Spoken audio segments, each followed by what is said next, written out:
Good game. Good game. Good game.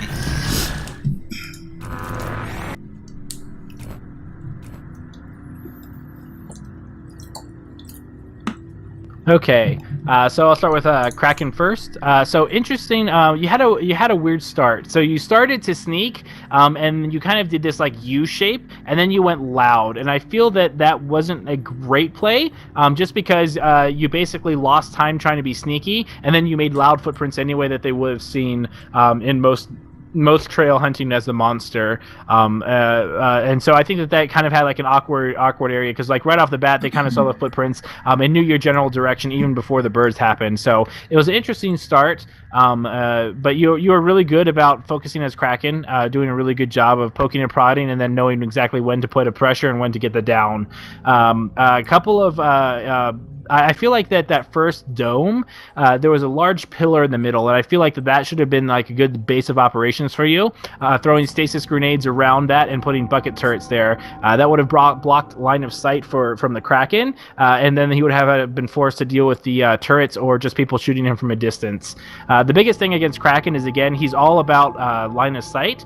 And if you block that line of sight and you just focus on evading and damaging, then it's really, really hard for Kraken to make progress, because Kraken's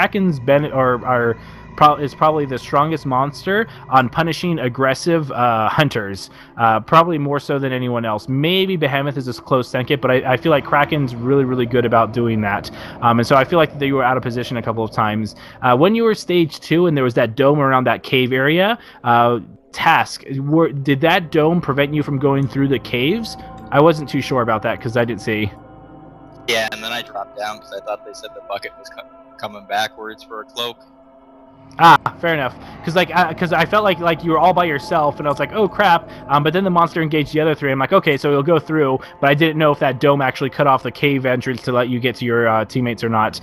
Something else, especially with Slim, I know it's counterintuitive, but do not rely on your leech gun as your primary source of healing. I know that that's what a lot of people do, but it's really about his bug. So against Slim, whenever you're at 50% health, you should automatically disengage, focus on dodging, and have the bug heal you. And Slim can be anywhere in that dome because the bug has basically infinite range. And I feel that a lot of people rely more on his main gun, and I don't feel that that's good, because a good monster is going to be juking, dodging, evading, or just making you tumble. And so you always need to focus to make sure that you don't get out of position. So for the future, I think that all Slim players try and rely more on your bug out of combat healing, more so than the other gun, because the other gun I think puts you in a bad position against good monsters.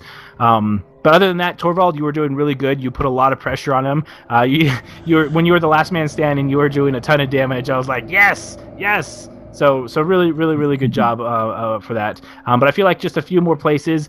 Bucket, at one point, I want to say it was the dome right after he got to stage 2, and you just caught him with his pants down. Those sentry guns were in perfect spots. They were on just the right ledges that for a while he was getting hit by a sentry gun like the entire time until he found the little nook that he hid in for a little while. So really, really good placement in that second dome for turrets.